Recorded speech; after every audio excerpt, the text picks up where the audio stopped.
Alright, before we jump into coding, let's take a moment to understand the inner classes that we will have to implement. In our graph, we have two main components, vertices, which are nodes, and edges, which are the connections between them. And to manage these two components efficiently, we will have to use inner classes inside our graph class. So using these will keep all the methods and all the operations organized, and it will allow the classes to work closely with the graph itself. So let's talk about inner vertex. So inner vertex is the picture shown on the right hand side. It's quite small here, so I don't know if you can see it properly, but we will code them manually after this. So for inner vertex, each vertex stores the actual element it represents, like a label or value using the element. It also keeps track of its position in our container using the position class that we wrote in our interfaces video. And most importantly, it maintains a list of outgoing edges, and if the graph is directed, incoming edges as well. This makes traversing the graph and finding neighbors very efficient. Next, we have the inner edge class. It's on the left-hand side, and each edge here represents a connection between two vertices.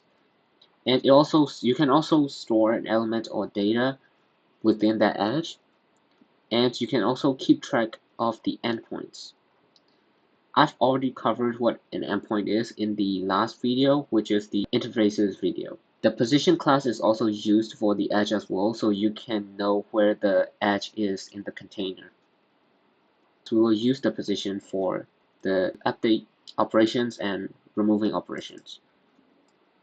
So the key idea here is that vertices and edges are tightly linked, and each vertex knows its adjacent edges, and each edge knows its endpoints, which are the origin and destination vertices.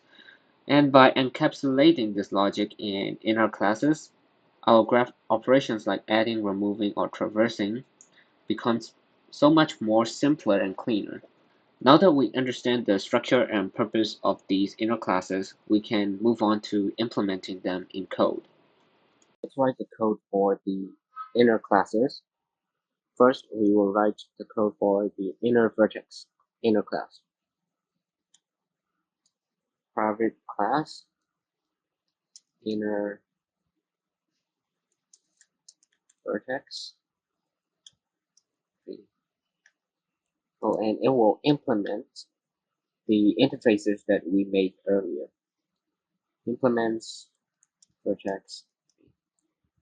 Also, I moved the interfaces and the position class into the same directory as our adjacency matrix graph, so it's more simple.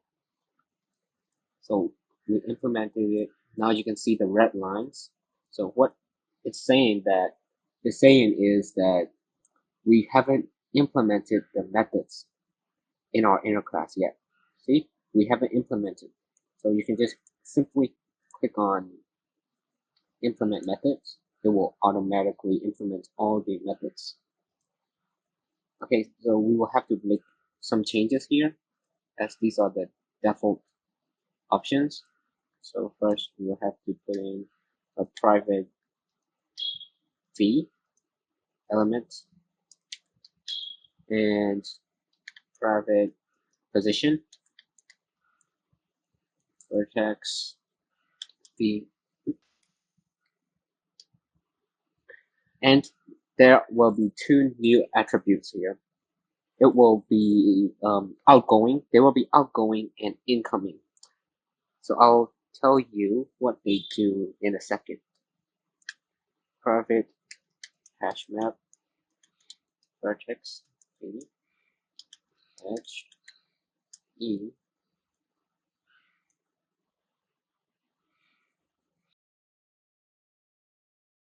generics here, much better. Outgoing and incoming. have to import class. Okay, hash map vertex B edge E incoming. So what these two does is that we will be storing a vertex and the edge connecting this vertex using a hash map.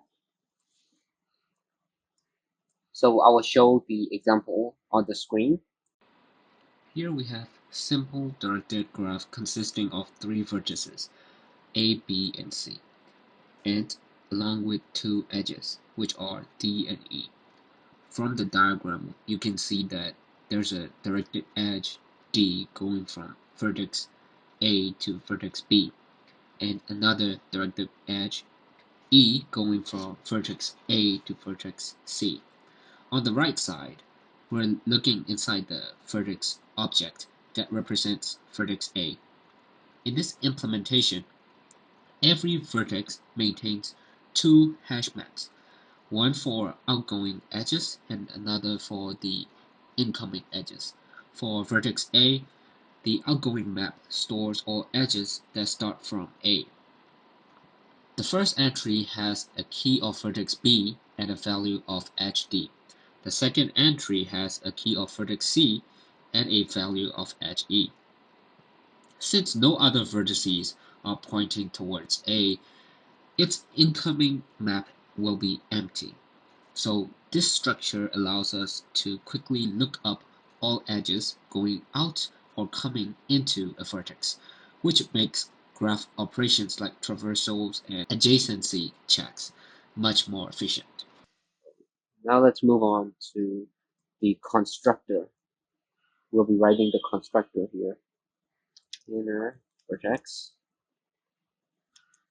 You will need to give it in the element of the vertex and a Boolean value is directed.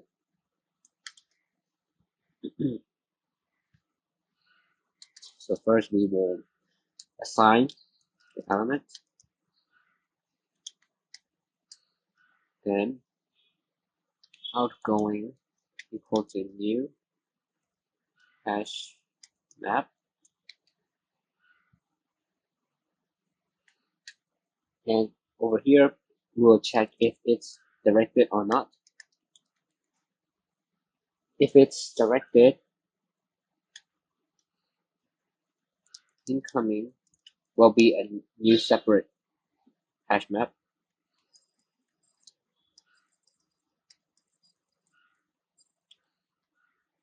Otherwise, incoming will also equal to outgoing.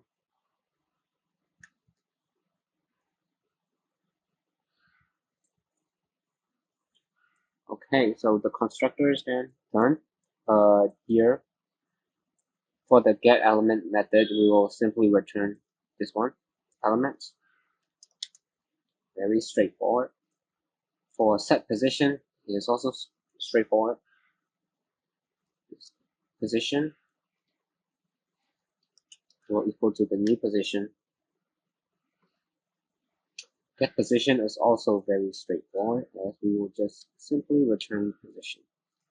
So there will be two new methods that we will have to write, and it's associated with these two.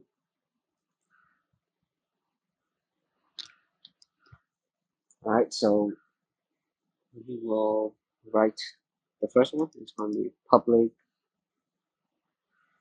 hash map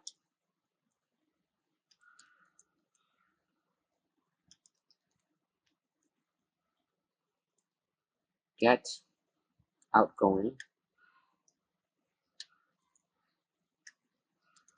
We will simply return outgoing. Same goes for get incoming.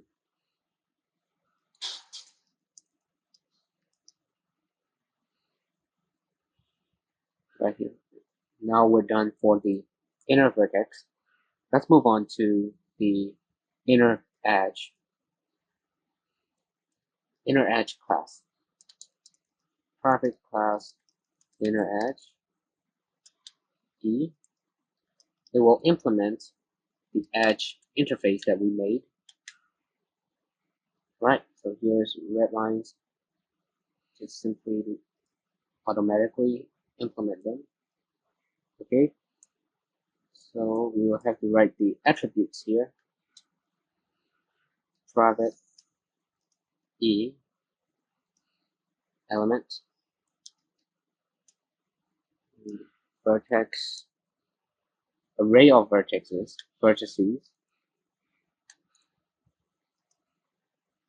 endpoints. We will name it endpoints and position, of course.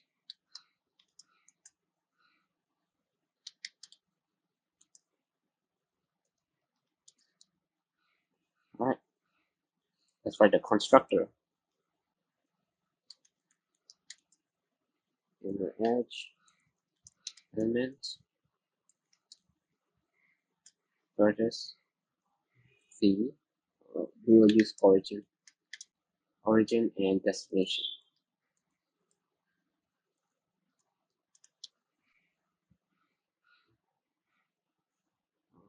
Destination.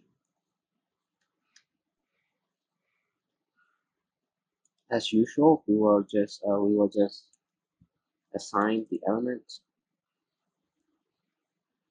Okay, and let's put these two into our endpoint array.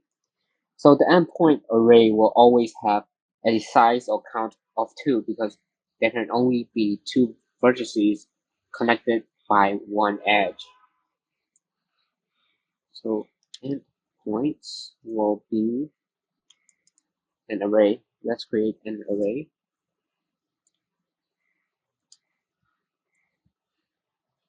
New vertex array with next 2. Okay, and we will just edit, insert,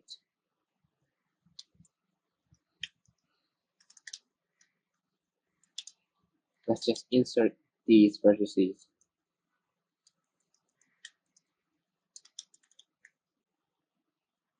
Then we're done with the constructor. Let's move on to these other methods. Get element is very straightforward, just return element. Get endpoint, just return this array.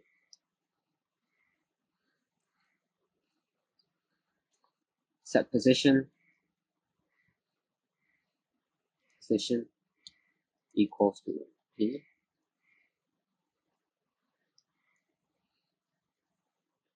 Get position, just return position.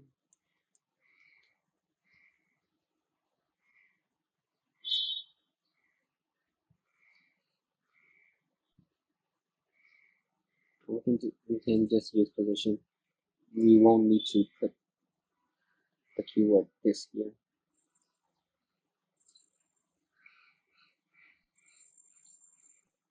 All right, now we're done with both inner classes. Next, we will talk about the actual methods that perform operations like adding, deleting, traversing in future videos. This will be it for today, and thank you everyone for watching.